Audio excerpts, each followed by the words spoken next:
Live from the European Parliament here in Strasbourg, this is Raw Politics.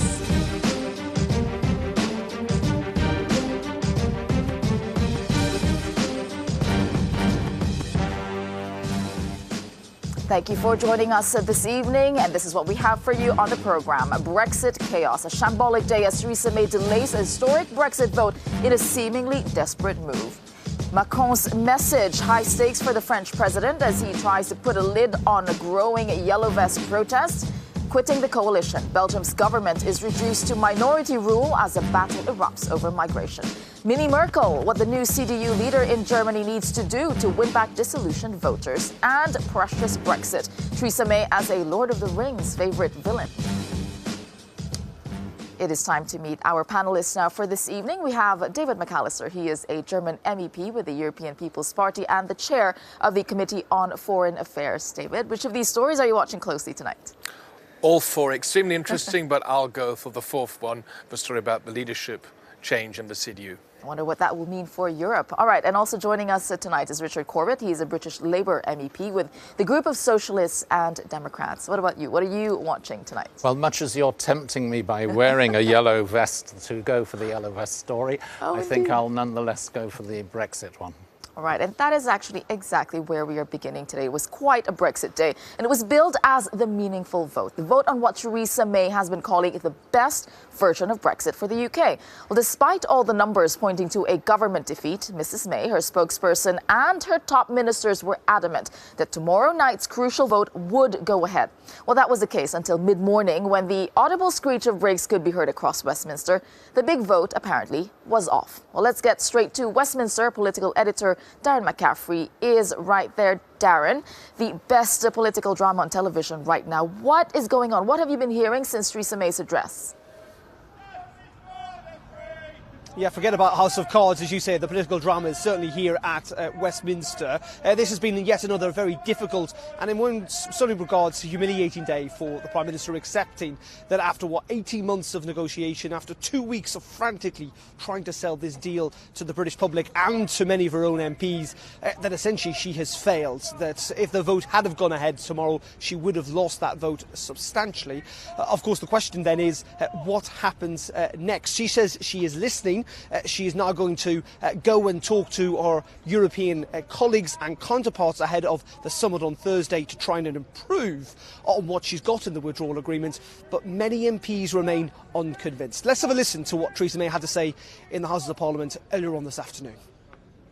I've listened very carefully to what has been said in this chamber and out of it. But while there is broad support for many of the key aspects of the deal, it's been evident for weeks that the Prime Minister's deal did not have the confidence of this House. Right. Yet she ploughed on regardless, reiterating this is the only deal available. We will therefore defer the vote scheduled for tomorrow and not proceed to divide the House at this time.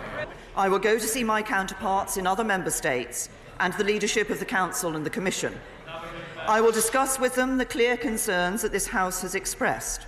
There is no point at all in this Prime Minister bringing back the same deal again. And I still believe there is a majority to be won in this House in support of it. The Prime Minister is trying to buy herself one last chance to save this deal. If she doesn't take on board the fundamental changes required, then she must make way for those who can. Yeah. Does this House want to deliver Brexit?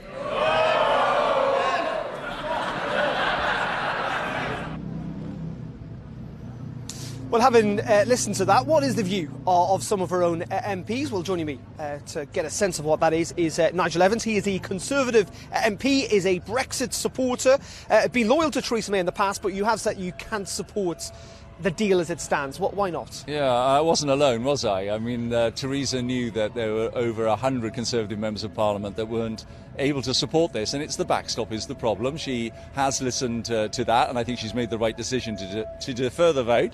It would have been humiliating, I think, to have been defeated by over 100 people, which is clearly what would have happened. And the problem with the backstop is two things. Number one, we rely on the DUP for support. If we want to govern post tomorrow, then we need the DUP voting with us in our lobbies. And they said, as the deal stands, they're not prepared to do it. They don't want Northern Ireland to be treated differently to the rest of the United Kingdom. And then the second bit is, when we get into the backstop, we're not allowed to leave the backstop unilaterally. The European Union are the only people who can say that we can leave, and that's not tolerable. We voted to take back control, not to give it to the European Union. But isn't the problem here that Theresa May says, yes, she's listening, but she can't really do very much? Everyone has made it clear, from Leo Varadkar to Jean-Claude Juncker today, this deal is not open to renegotiation. Yeah, I know, but we were also told by Theresa that it's either this deal or nothing, and now Theresa has listened and she has decided to defer the vote, to go to Brussels on Thursday and to reopen the negotiations. Now, if the European Union keeps saying no, well, that's not a negotiation. That is just a complete rejection by the European Union. Well, we leave on March the 29th. Now, I know that the European Union will want the £39 billion that the United Kingdom will be paying during the implementation period. And I'm sure that that will give 20 months to the United Kingdom in order to orderly leave if they want the 39 billion. If they don't, I'm sure that there are a number of MPs in the building over my shoulder who will know how better to spend that money. But there is a real other problem, Darren, which is this: that we've got a Remain Parliament. Most of the MPs voted Remain, but we gave the power to the British people to decide whether we leave or remain. It was a split vote, though. It was a split vote. Was. But in 1997, we had a devolution referendum in Wales where only half the people turned out, and 50.3% voted for devolution and 49.7% voted not to have devolution. What happened? We gave them devolution 100%. We've never had a referendum in this country where we've not delivered. And David Cameron said that we will deliver on what the people vote. Just very finally, what we didn't get today was any hint of when this vote may well happen. People are talking about January. Is she trying to leave it to the last possible moment, so it literally is a choice between her deal and no deal? Well, if that is the case, I really don't know. But it's much better for her to bring back a completely different deal that answers the backstop problem, because if Theresa brings back the withdrawal agreement as it currently stands, there is not a snowball's chance that it is going to get through Parliament. Nigel, thank you very much indeed. Nigel Evans there, a Conservative MP, someone who is not backing May's deal. And that is the tricky point to this, Tessa, is that we have got Brexiteers like Nigel saying that this backstop essentially needs to fundamentally change.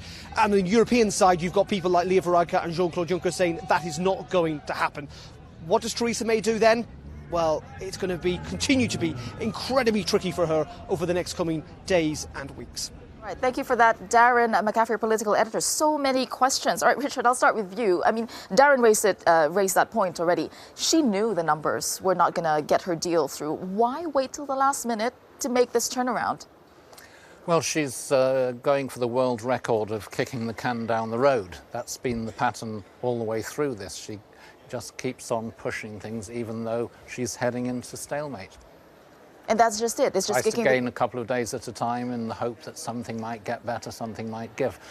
But it won't give. And there is a fundamental dilemma with Brexit for anybody who is in government if you go ahead with Brexit.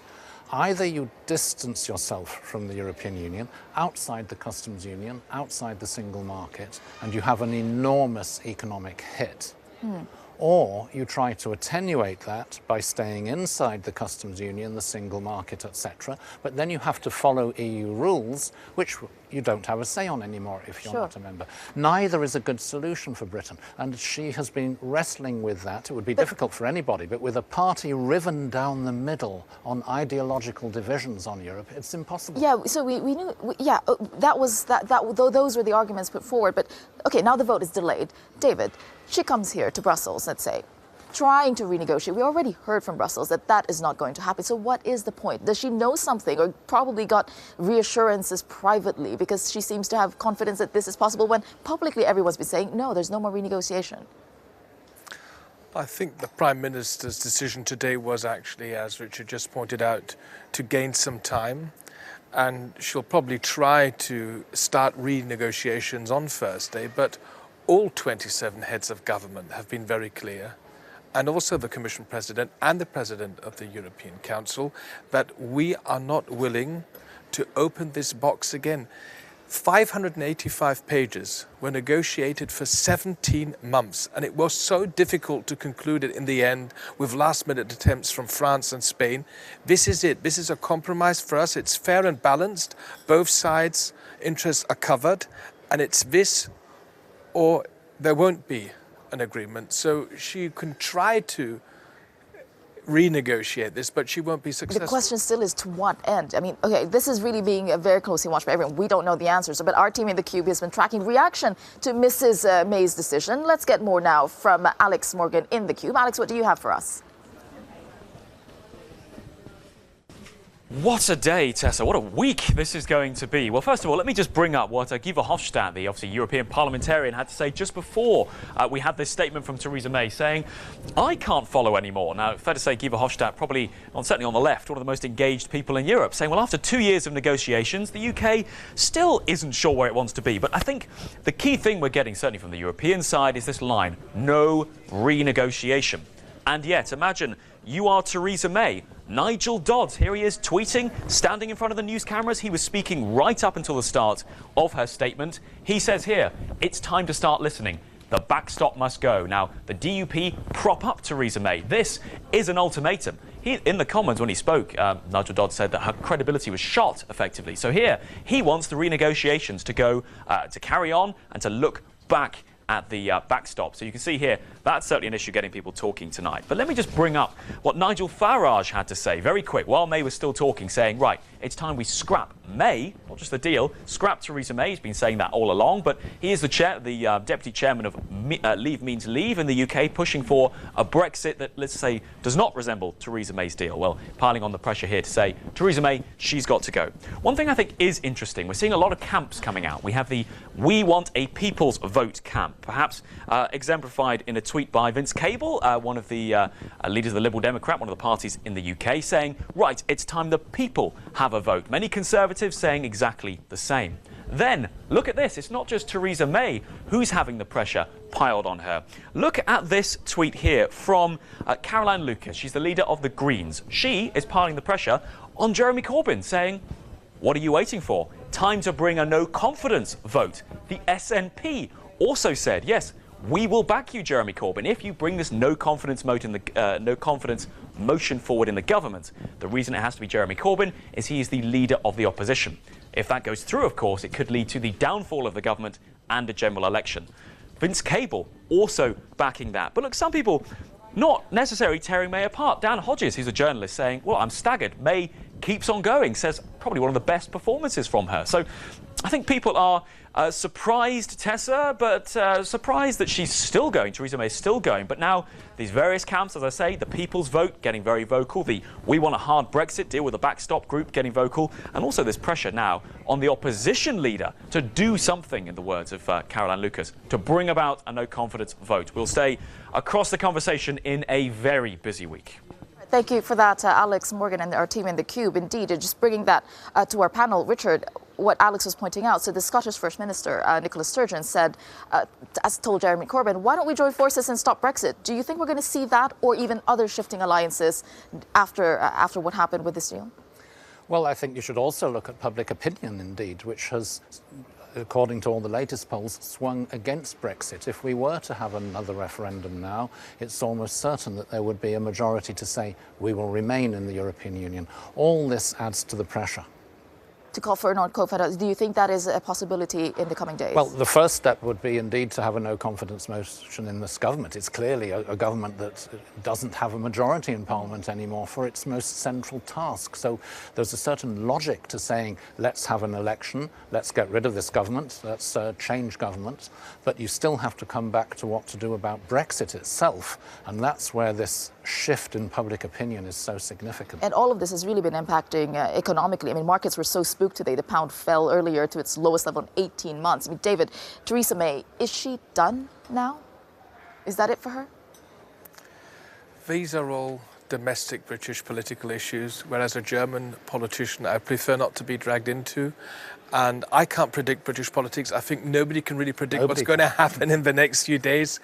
But from a point of view as a convinced European, I still believe anything which would keep the United Kingdom in the European Union would be better for the country and for the people. But that's my personal view, and I'm saying this not as an official German representative. All right. Well, there's Theresa May. She's facing so many things today from all sides. And she's another blow to her, actually, her Brexit plans today, coming from Luxembourg and the European Court of Justice. And for more on this, I'm joined by Euronews correspondent Shona Murray. Shona, what did the ECJ say today? They did make a ruling, and what does this mean exactly? Yeah, really seminal ruling. Of course, it's been overshadowed by some of the politics in the UK today. But I'm here in the room where the court delivered that very short statement accompanying a 17-page ruling, which, as we know, said any member state, the UK in this case, can revoke its decision to leave the European Union without the imprimatur of the 27 member states. Of course, it has to do so within the 2-year timeline triggered from when it triggers Article 50 till the Brexit date, unless there is an extension provided by either a second vote on the referendum or a parliamentary vote.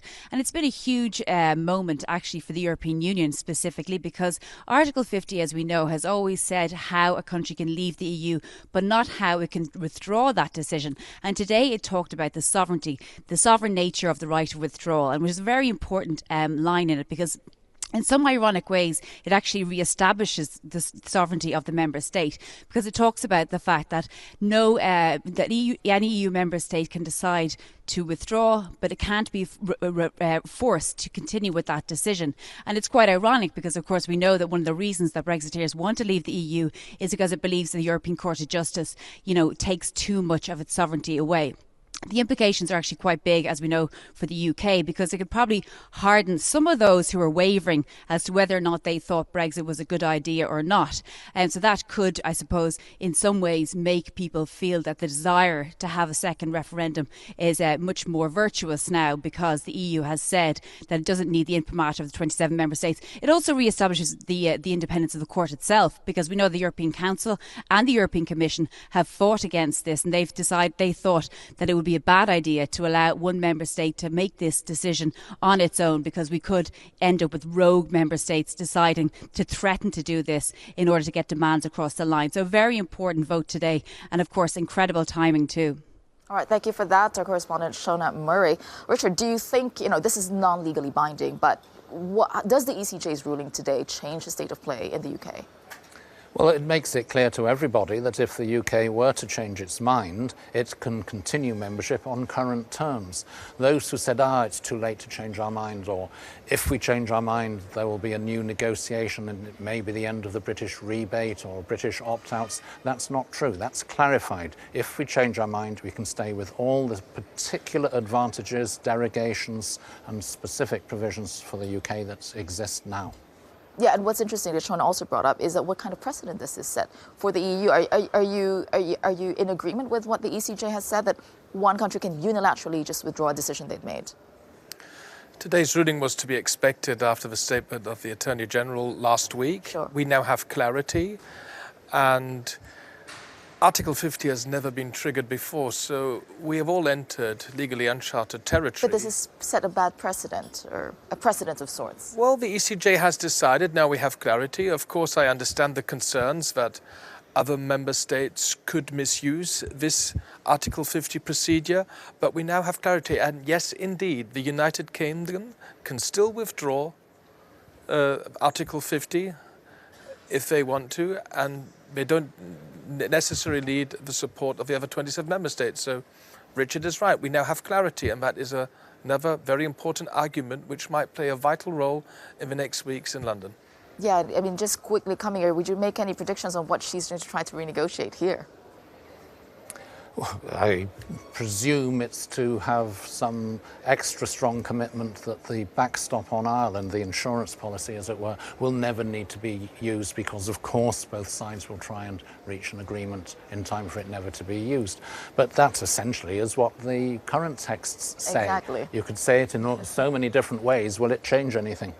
Well, the drama continues, the Brexit drama, that is. All right, coming up on World Politics, Belgium's government thrown into crisis after a battle erupts over migration. Plus, the French president, Emmanuel Macron, is to address the nation this evening. But is there anything he can say to quell the Yellow Vest protest? We discuss it after the break.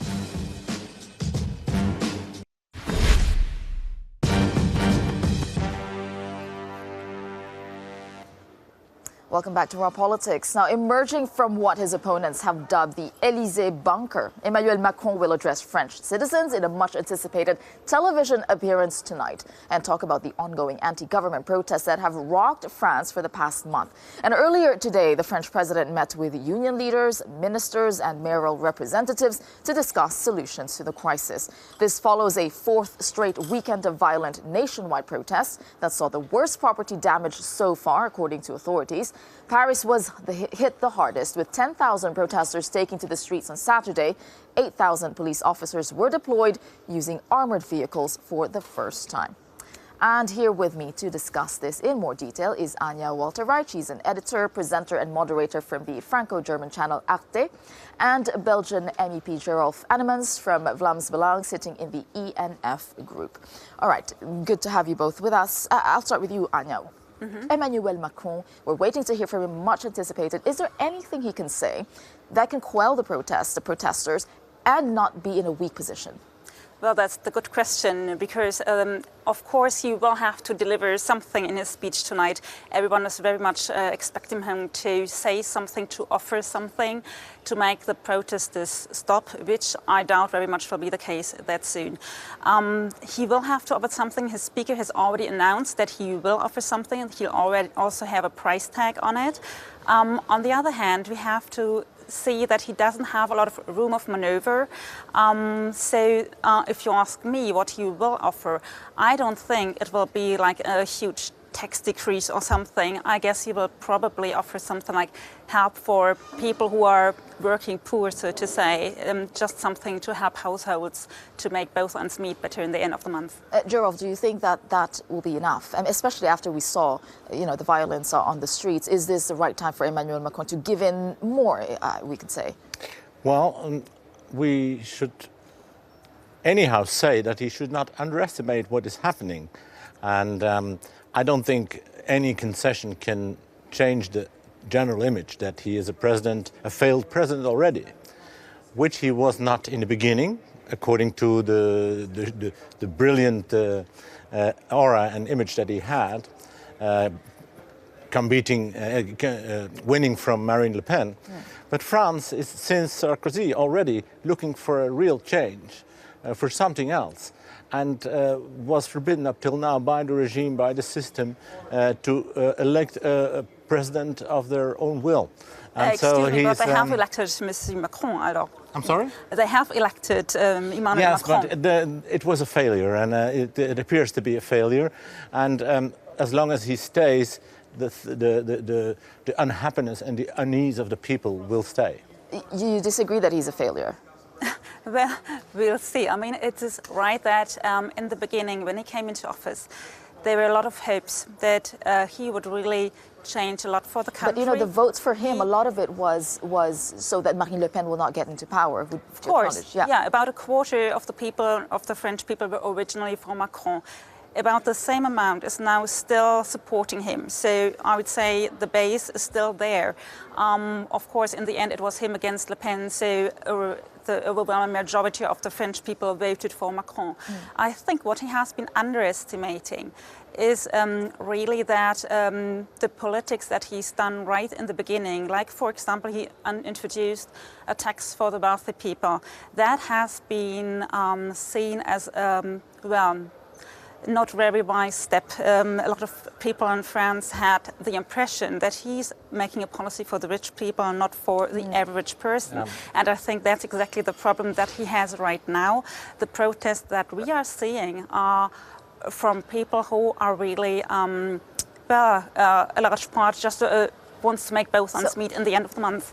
Yeah, so how do you think people from outside of France, like you're from Belgium, how are people watching this? From outside, how do they interpret it and see the impact of it? Well, I think people, again, should not underestimate what is happening with this yellow vests. The general citizen in the whole of Europe must pay his taxes. He must work longer, he must pay his debts, he must pay all these things that the state asks from him, but the return is always lesser. And so Macron was set there by the European institutions also. We're not just talking about Macron. That, yeah. We saw protests in Brussels as well. Of course, yes. It's a general phenomenon. Europe and the European citizens are disappointed with the regimes that govern them, and especially the governing regimes of the European Union and the Eurozone, especially the Eurozone. Okay, I disagree. Sorry, Macron I just to wouldn't. Do things. A government that has been voted for, that has been elected, I wouldn't call that a regime.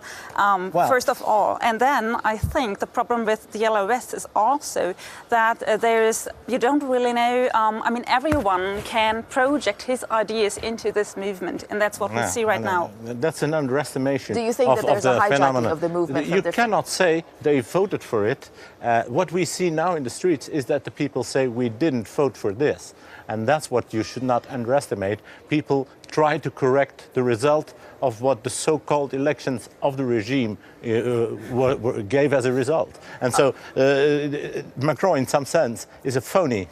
All right, we've seen France, Emmanuel Macron dealing with this and putting his government really in trouble. And from that government in trouble to another government in trouble, something you'll be familiar with, is the Belgian government, because the Belgian Prime Minister has relaunched his government as a minority administration after its biggest party in his coalition quit on Sunday. Charles Michel rushed to reshuffle his government, replacing both the migration and health ministers after the Flemish nationalists left the government. The NVA party quit over its objections to Belgium's commitment to a new United Nations migration deal, and that was signed in Morocco today.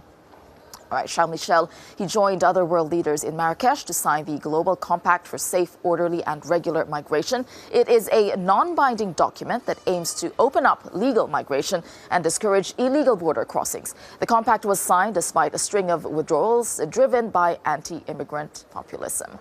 Well, there you go.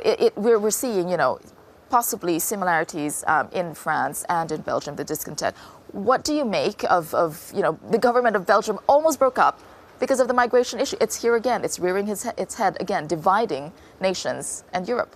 Well, first of all, it did break up, the Belgian government. Could you just put your question again? I just want to understand better what you want. So the migration issue really is at the heart of a very divisive debate in Europe that is putting a splinter in between governments and the bloc itself. I think in Belgium, of course, it was for a long time not a topic, this UN migration compact, because I think, if I'm not quite mistaken, it was during the communal elections in mid-November, that it rose again, and that's when your party, I think, gained also some seats. And shortly after that, it was Austria who announced to withdraw from this pact. I think it is a failure because I still believe that the whole idea behind this, that governments were closer together and installing a structure that helps to set with rules, is in the end better. And why is your party so against this? The fact that there's an anti-immigrant sentiment, but at the same time there is this pact that is hoping to deal with that by legal migration, putting a solution to it, making it more structured. Well, we dispute exactly that point. The compact is created to promote migration. Not promote, just deal with the current migration media issues. To promote migration and to severely punish media that do not promote migration. Things that are all in the compact. We can discuss about this for over what was in the compact is managing border controls. It is making channels people don't more believe clear and safe anymore for migrants. In any international organization that says that they will organize in the place of the people, replacing the governments of the countries in organizing migration, because people very earnestly think that the more international organizations organize migration, the more migration we will have in the end. No, but part of the pact is to get people to stay in their countries, is to make conditions better in their countries. I'm here to represent 80% of the Belgian people that say and that agree with me that this compact should not be voted. And we can discuss about an hour to try to convince the people that the contrary is the case. That 80%, all right. But nobody earnestly believes that this compact is a good thing for Belgium. Well, 80%, I don't know. I wanted to check the number before I came here. It seems a bit too high. What do you think about what he's saying about this promotes migration rather than deals with the issues of migration? No, I don't think so. I think the main aim is really to protect the borders better, to fight against human trafficking. So that's something I think most countries, except the 28 that did not vote for today. But we do acknowledge that there have been withdrawals by different countries. You know, but I think most countries agree that there need to be some rules that are more or less accepted by everyone. The government didn't fall because anyone or a majority believed that it could be saved, this compact. The government fell because in the parliament only a left-wing majority voted for this compact, and the right-wing representatives left the government. And there is no majority government anymore in Belgium. It's like a coup. And at the end of the day, it's non-binding. Mr. Prime Minister went to Marrakesh as the leader of a coup, as a leader of a junta. Well, that's a political problem. There will be new elections in 5 months anyway, so we'll see what will come out of exactly. that. We'll be watching that Belgium closely. will be an unstable country. It was in the past, and it will be. All right, we'll check back with you when that election actually happens. All right. My pleasure. After the break on Raw Politics, the woman who could lead Germany next, Annegret Kramp-Karrenbauer, edged out her CDU party colleagues in succeeding Angela Merkel. Now we have more on what this means for Germany and Europe coming up next.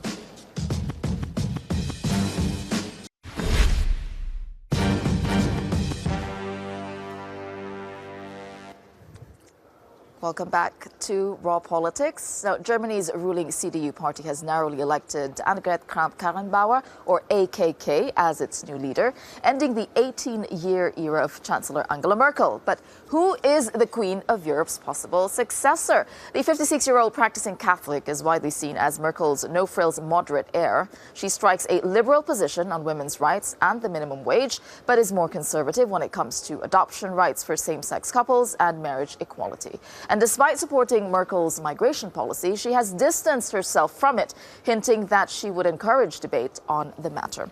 Right, joining me still in this panel, German CDU MEP David McAllister, and still with me also Anya Walter-Wright from the Franco-German channel Arte Television.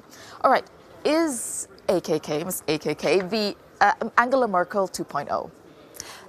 No, I think you can't say that.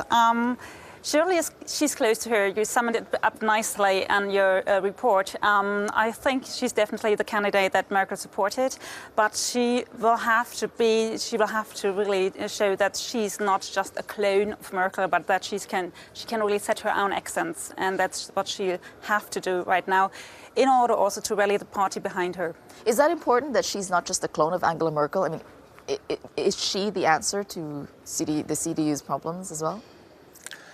I don't think the wording mini-Merkel for Annegret Kramp-Karrenbauer is fair, because she's more than that. She's an independent personality.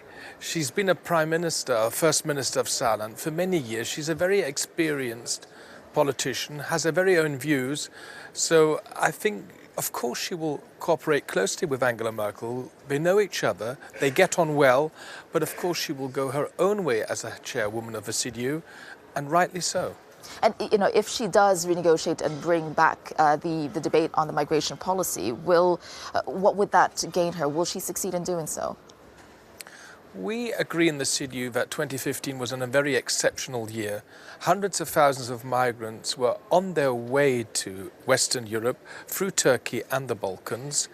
And it just isn't true that Angela Merkel invited these people to come, but what she decided was, in a very difficult situation, to temporarily open the German borders to avoid a humanitarian catastrophe in the Western Balkans. So that is a position of AKK that will be but since then the numbers have come down, and they've come down in large numbers. And what we have to make sure is that a situation like 2015 doesn't repeat itself again. That's why we have to limit migration to Germany, and we have to organize it better. All right, so if Ms. Karrenbauer brings, goes a different way than Angela Merkel, all right, it might probably be positive, but she did win by a very narrow margin.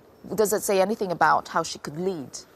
Well, that's what I mean. I think she'll have to rally now the party behind her. She emphasized that the difference between her and her opponents aren't that wide, that she can bring the party together. And I think everyone in the CDU knows that this needs to be done, because what happens when a party just rips apart, that's not good at all. And as Annegret Kramp-Karrenbauer said in her speech, the party is one of the last unicorns in Europe, one of the last big parties. And I'm pretty sure she will do everything to keep it that way if she somehow can. And what does this mean for the Franco-German leadership of Europe if you say Macron's not doing so well? And here in Germany, we're looking at it wondering whether there will be a leader to come out of it. Where with Ms. Kramp-Karrenbauer, where does this put that alliance and leadership of Europe? Well, first of all, Angela Merkel has promised to remain in office as Chancellor, to serve as Chancellor as long as possible until the end of this legislative period. So she will be the But one. we know she's on her way out, so that changes the dynamic, right? Yes, but the Bundestag has been elected until 2021, and she wants to serve the whole term, if this is possible, in the Grand Coalition. So she will be dealing with Emmanuel Macron on the governmental basis, as a president and as a chancellor. Annegret Kramp-Karrenbauer comes from Saarland, which is one of the German Bundesländer closest to France. She speaks French. She's very interested in what's happening in France. So you can fairly call her a Francophile, that's for sure. All right, well, there we go. We want to see more of Ms. Kramp-Karrenbauer. All right, now let's go on to a very different type of leader who drew adoring crowds this weekend. Let's take a look.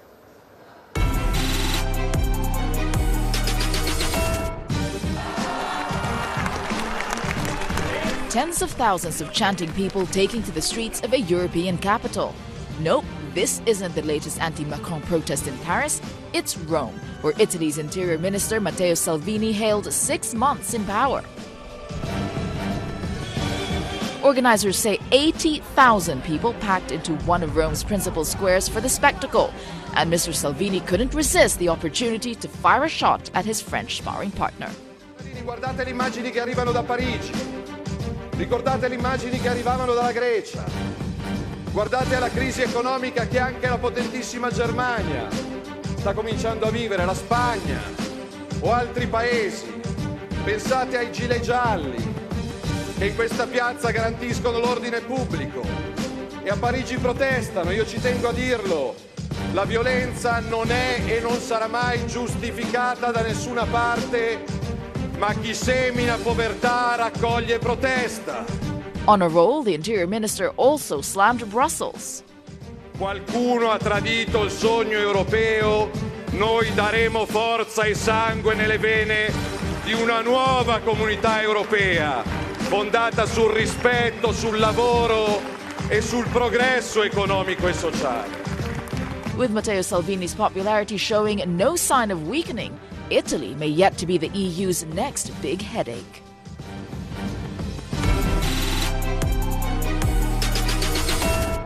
I think that is quite a contrast from the, Emmanuel Macron, Angela Merkel not doing so well, and you have Salvini. Does this, what does this bode for Europe down the road? Well, we can't pick the national governments we have in the member states, but certainly the Italian government isn't my cup of tea. I know Mr. Salvini from his work here in the European Parliament. How can I put it in diplomatic terms? He wasn't the most active colleague. He's a typical right-wing populist, and he gives very, very simple answers to complex questions. But we have to face this new wave of right-wing populism in Europe. But I'm very sure that in the long run, this government will not be beneficial for Italy, and that the Italian citizens will vote them out again. You acknowledge, though, his popularity right there.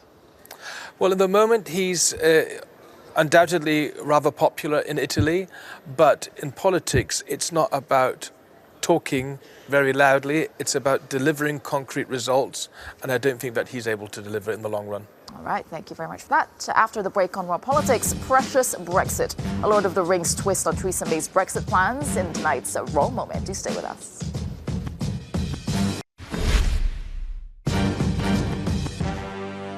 It was a good weekend. Welcome back to Raw Politics. Well, it has been a day of twists and turns over Brexit. And joining me once again from outside Westminster, our political editor Darren McCaffrey. Darren, what is the latest from where you are? Very, very active evening, I imagine. Indeed it is, and anyone who's been to London, I'm stood in the bit of green land that's outside the Palace of Westminster. MPs, of course, have been listening to Theresa May this afternoon on that. There is always a small, very merry band of followers and pro-European advocates outside Parliament every day. In fact, there's even a man over there dressed as Santa Claus who believes that it's a load of baubles, Tessa. A very animated scene here in Westminster. It always is. The people who are for and against Brexit, who would like to see a second referendum. And then, of course, there's us. Have a look at this. This is just some of the scenes of lots of the news organisations here in the UK and indeed abroad who are essentially constantly broadcasting the unfolding drama inside the Palace of Westminster. But as you say, it has been another important day. So let's get a view of another Member of Parliament. Stephen Doherty is a Labour MP, also a strong Remainer, some campaigning for a second Brexit, and with a rather second vote, people's vote. With a rather colourful supporter behind you. First of all, what was your impression of Theresa May's day today? Well, it's a complete farce. I mean, she says she's interested in democracy, and yet she's trying to prevent the House of Commons voting on the deal that she says is the final deal and that we should all be agreeing to draw a line under this process. I mean, it's just utterly absurd, and she's an incredibly weak Prime Minister. She's not supported by her own side. She's not supported within her government, and this leads the country in an extraordinary situation. She claims she's going over to Brussels to get some sort of concessions or deals, and yet everybody we're speaking to today in other EU member states, in Brussels itself, is telling us that's the deal that's on the table. But isn't the problem is that you could also equally just use that description of Theresa May for your own leader, Jeremy Corbyn? Is he really going to get a better deal from Brussels? No, I mean, the Labour's got a very clear policy that we would vote down a deal that didn't meet our tests. That's clear. You know, it doesn't meet my tests. It's going to make my constituents poorer. It's going to make them less secure, and it's going to go on and on and on, which is not what they want. And I'm getting messages every hour from my constituents telling me to vote against this deal. And the question then is, what happens next? Well, I think what happens next is that I'd like to see this government out of office. You know, I've wanted to see a general election. I want to see a vote of no confidence. But if we can't get that because of the maths in Parliament, then we need to put this decision back to the British people in a public vote. But isn't the main problem for you is that actually when you look at the opinion polls, you look where we stand today, you could very well lose that second referendum.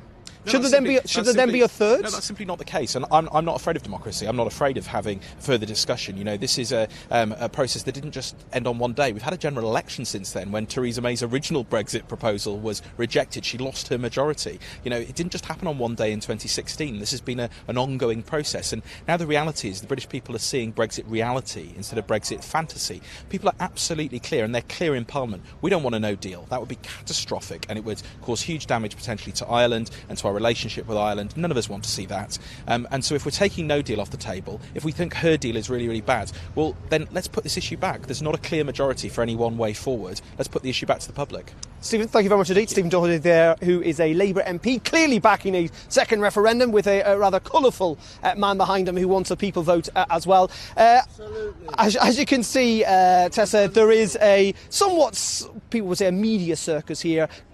We expect this drama to unfold and to continue over the days, potentially weeks to come. Many accusing Theresa May simply today of kicking the can down the road with suggestions that there is a meaningful vote. It might not come next week. It might not come this side of Christmas, that we could be waiting for it until potentially the new year. Suggestions that the end of January could be in the pipeline, forcing MPs essentially into the decision that it is her deal or potentially no deal. Interesting, Darren, you say weeks, but we don't know that for sure. Could be longer. All right, diving back into Brexit, I'm joined by Julie Girling, a British Conservative MEP now with the EPP group. And still with me is David McAllister, German CDU MEP. All right, Julie, I'll start with you. How are you reacting and digesting everything that just happened today very quickly? Well, I really thought nothing could surprise me anymore, but I was genuinely surprised today when this morning, it started to be leaked that she was going to suspend this vote, because I just don't see that it gains anything at all. In fact, it makes her weaker. So I can't really understand it. I understand actually in the House at this moment, the Speaker, just a few minutes ago, the Speaker said that he's demanding a motion.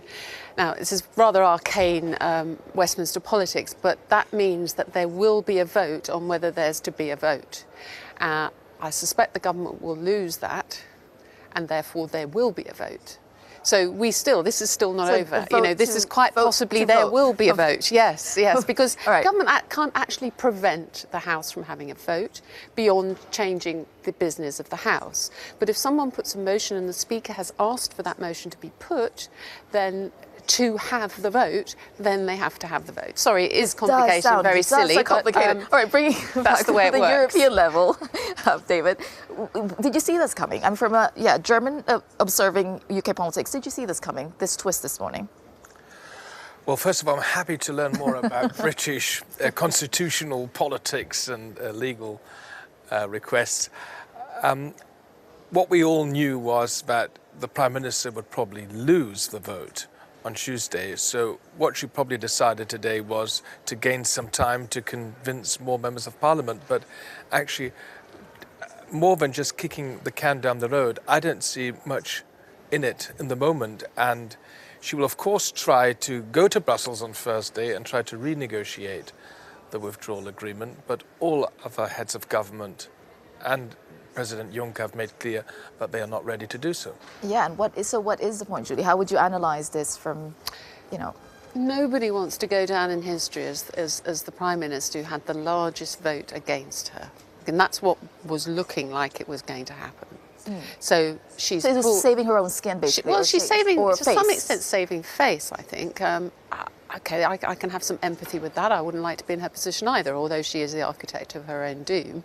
But if nobody wants that, honestly, what has she proven to us over the last couple of years? That she only thinks about tomorrow. She's not very good at the day after tomorrow. It's like a limping through the next day and the next day. And I think she's just delivered that again. Okay, I'll see if I can squeak through tomorrow. But then there is the date of the 21st of January, and I don't know if you've picked that up, but on the 21st of January, she has to come back to Parliament with a plan if she has not got an agreed Brexit meaningful vote. So she hasn't got that long if you factor in Christmas. As a Christmas recess of 2 weeks, she's actually got a couple of weeks. Big day. I mean, let's now have a look at a different way of looking at what's happening to Theresa May, because as she ponders her Brexit deal. That's tonight's Raw Moment, courtesy of Lord of the Rings and E-Circus.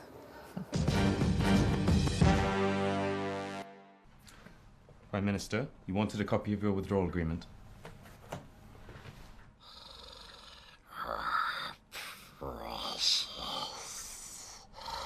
Our agreement, which takes back control, money, borders, laws, blue passports. No, it hurts the people, makes them poorer. But I finds it and negotiates it. We want it. But if the people want something else, then false. This is the only deal. Juicy and sweet. We want it. We need it. We will have it. There you go, her precious Brexit deal. And clearly this political drama is providing a lot of material for creatives, aren't they? Problem is, there's no satire. It's not possible to satirise what's happening. It's a bit like Trump. I mean, it's not kind of funny anymore because real life is real life is even funnier. All right, on that note, we'd like to thank you for joining us for tonight on Raw Politics. See you again tomorrow, same time, same place. Good night.